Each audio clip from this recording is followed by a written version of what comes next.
This is McDowell County, West Virginia, an area steeped in history and resilience. Here in Hartwell, or Valls Creek, affectionately called the Camp, was once an all-black coal camp community.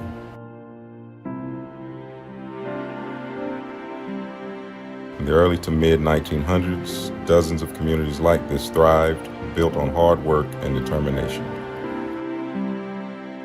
My great-grandparents came here from the Black Belt of Alabama in the early 1900s, drawn by the promise of work in the coal fields.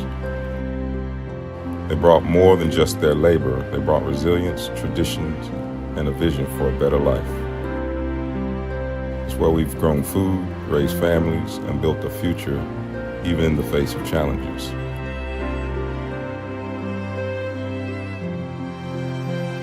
Since 2010, we've been transforming it into a demonstration farm. Today, this farm is a piece of that legacy.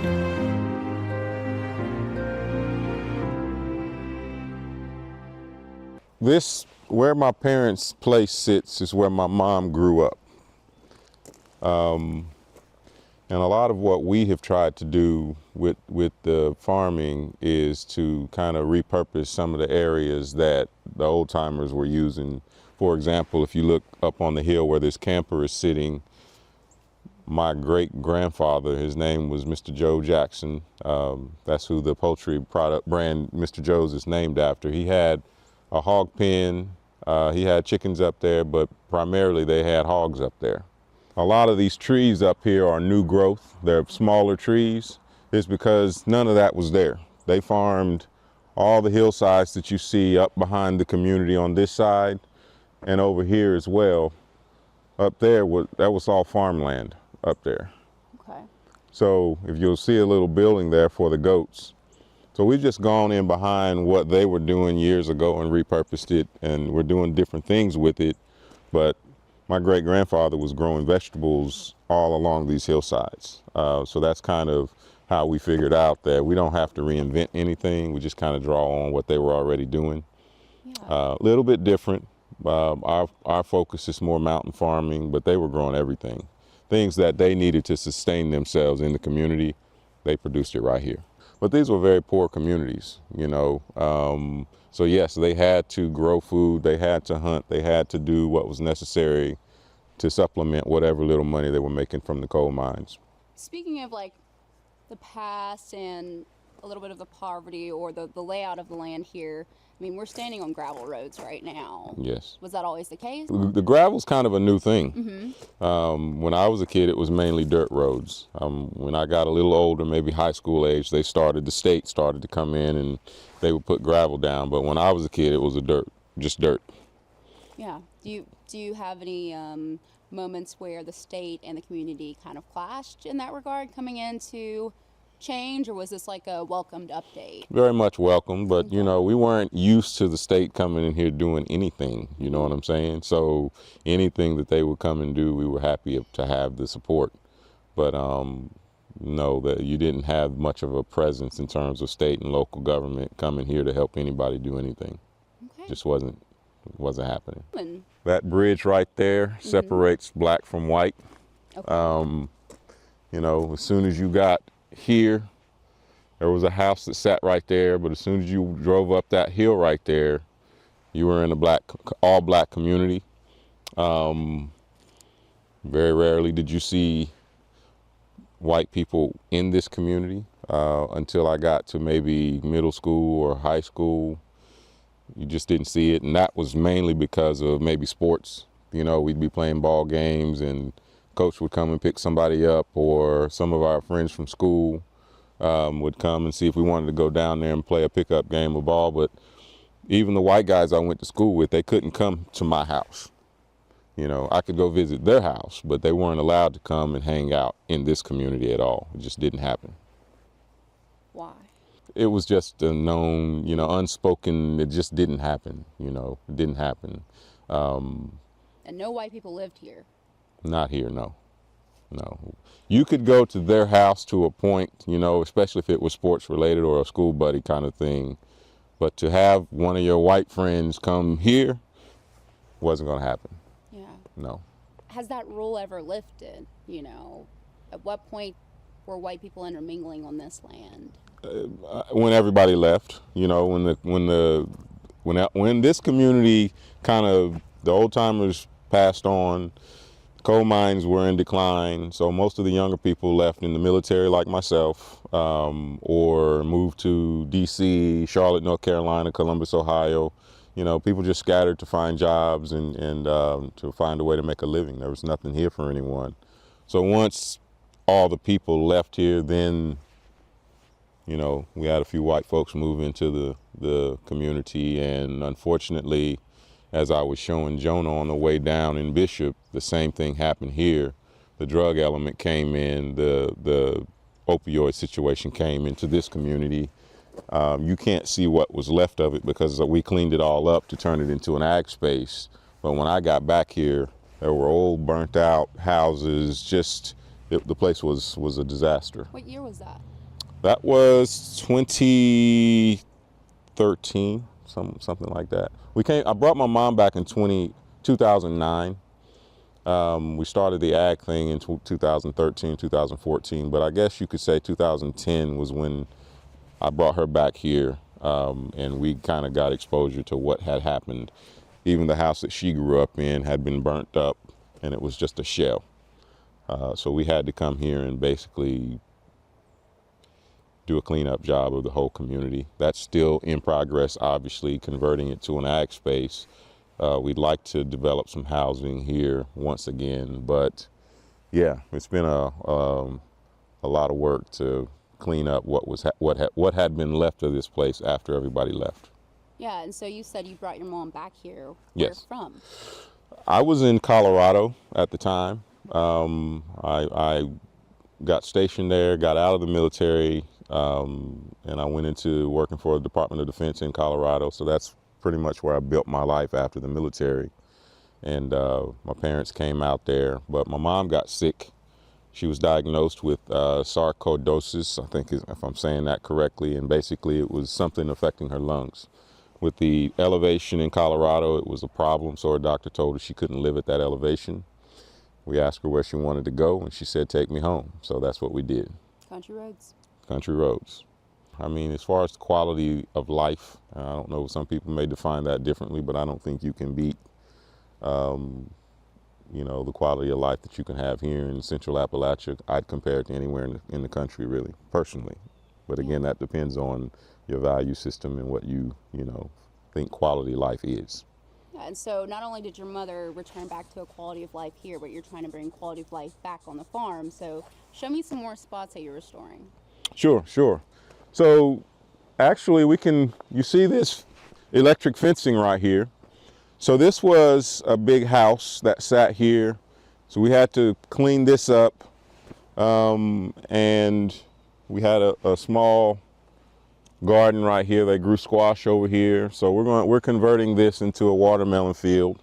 That's what this will be next year. But this used to be a old house. And as I said before, the folks that were burnt up many years ago, the house was right over there. So the whole place, honestly, is part of the project. So I'll show you as we walk through what it kind of looked like. There was one big house here. This was one of the bigger houses in the community. The Monroes lived here. They actually, some of the ladies babysat me when I was a kid.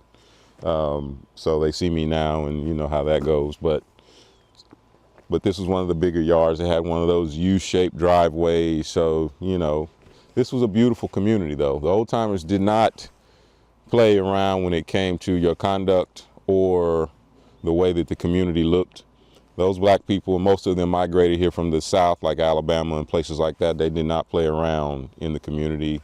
We were required to work quite a bit.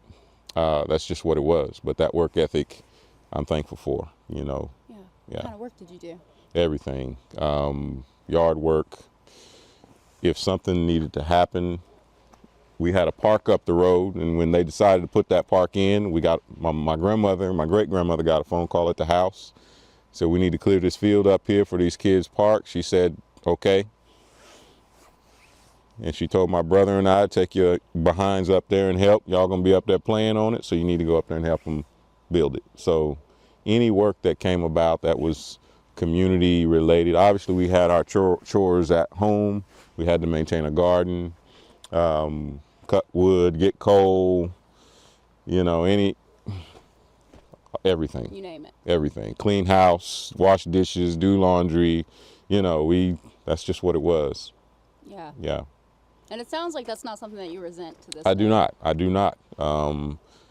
I value my upbringing. I'm very thankful for it. I think you can take my upbringing anywhere in the world. It travels anywhere. You know what I'm saying? Respecting elders. As I said, the church was essential, and by no means whether it's a perfect community. I mean, there was criminal activity, drug activity, a lot of drinking, a lot of unscrupulous activities took place even within the church. Just like any community, it was happening here. But order was definitely established, and it was required. There's no playing around. If you walk by a person sitting on their porch and they're an elder, you better speak, because if you don't, your mom's gonna get a phone call. Jason just walked by and didn't even say hi. That was the kind of community this was. Yeah, and there are a lot of trees around here, so I don't know if switches, and you had to get your own. Yeah. Had to get your own. Our garden was here. We had a little water spigot out here in the middle of the yard, so this is what the garden was when I was a kid. There was a large apple tree that sat in the corner over here. Everybody had an apple tree, pear tree, or something. And then you'll notice this wall here. This is where the smokehouse was. Describe the smokehouse. It was a wooden structure. It had a rock bottom like this. So the bottom was built like this, the foundation. And then they put a wood on top of it.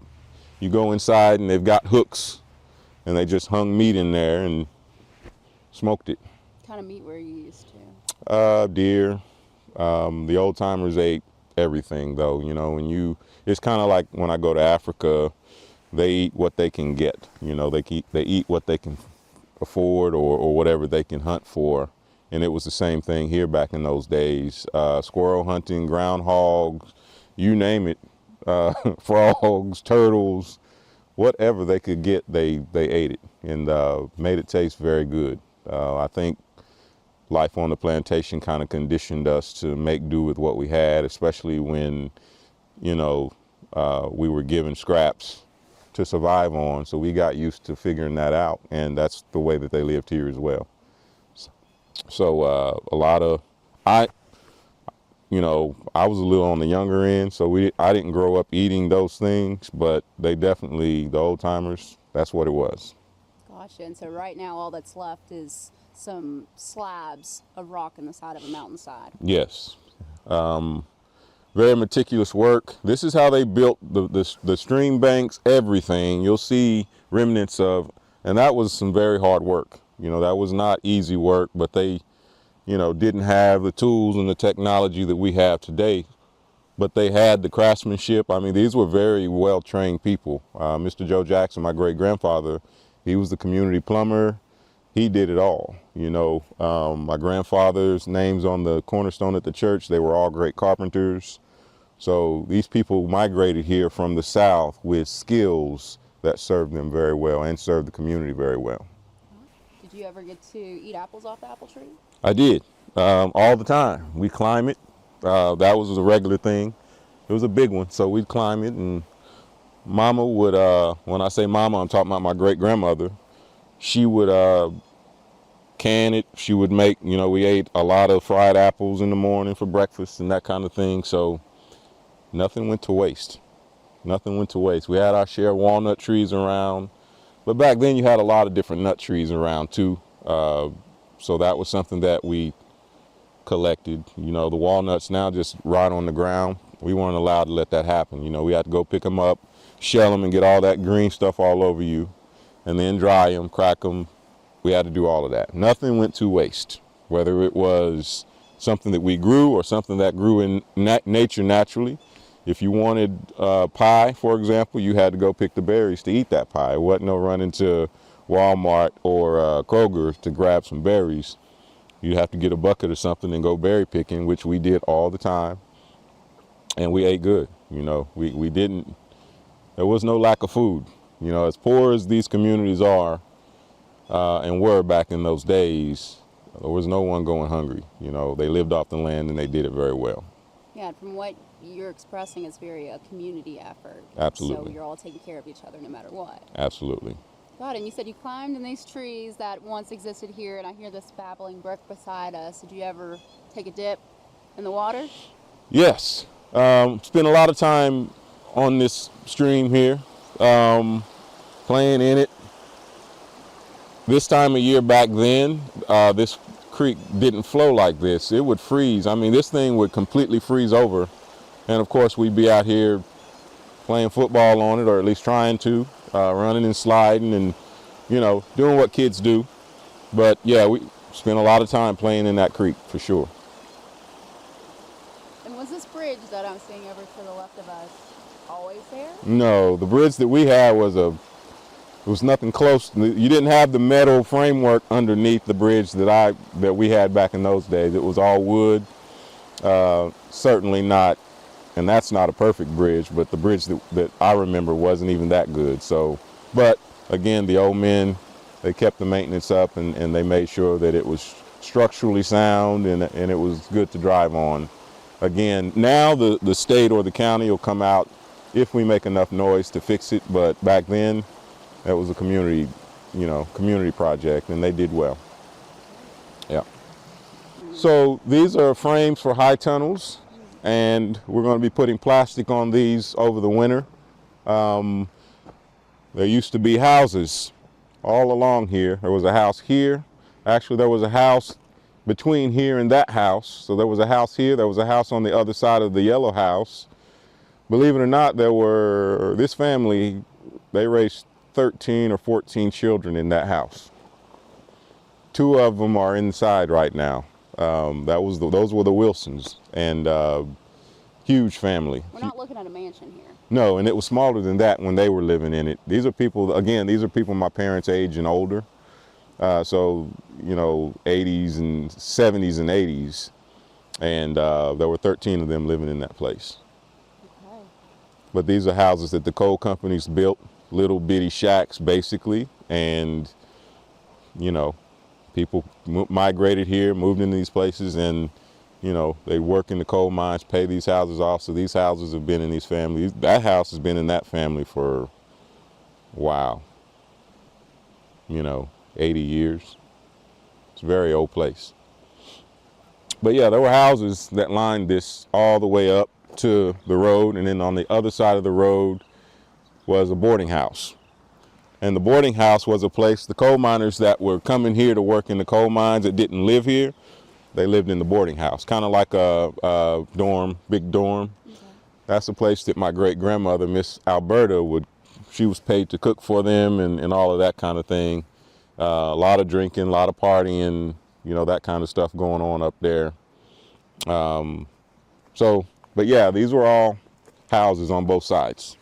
Both sides were houses, small houses, but there were a lot more people in this place than you could imagine. Most people are blown away when they understand how many black people lived in this small community, but there were a lot of people here, and you had a lot going on. So we had to come in, all these houses, the frames, some of them were burnt down, some of them were just trashed. So we had to come in and take an excavator to this whole place. And, you know, some of the boarding house was left. So we had to dig up foundations and all those things, and really went to work on cleaning this place up. It was left a mess. Yeah, and that was mainly because of the opioid crisis activity, plus just not being kept up after folks left.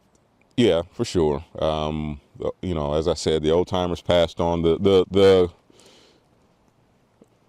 folks who established order in this community, even my parents, folks my parents' age, did not play with the elders. They didn't cross these people. You know, the old timers, they maintained order here. And when they went away, this place started to deteriorate quickly. I would say the mid to late 80s is really when you started to see changes taking place.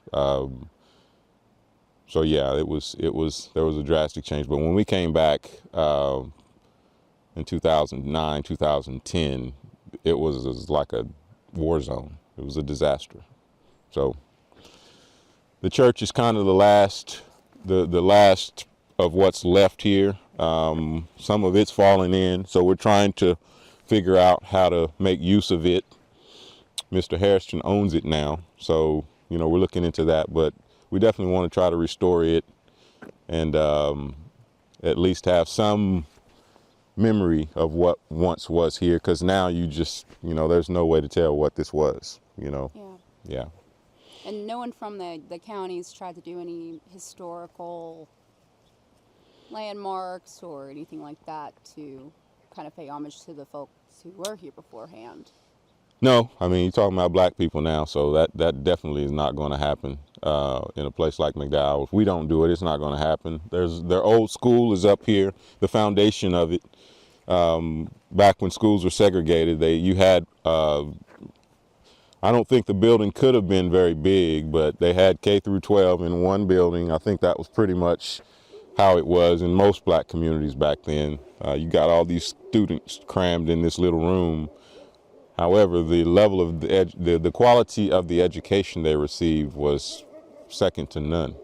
When you talk to these who are now the old timers about the education and the things that were going on, when they had their fingernails checked when they went to school. They would check their ears for cleanliness, and so all of that was a part of their school process. When they got to school, they're checking fingernails, they're checking your ears. I mean, so discipline and really just the care for the students was there, and to listen to them talk about it, it's amazing to have a black teacher that loves you, that comes from where you come from, and that is fully invested in your well-being. That's what they talk about, and I've never experienced that in the school system that I came up through, because after integration, a lot of things changed, but in a lot of ways, they had it going on here. It seems like it was difficult, but they really had their stuff together. Yeah. So what was school like for you? What school did you go to? Well, we moved around. I went to school in California, different places, but here, we were certainly the minority, a mostly white school.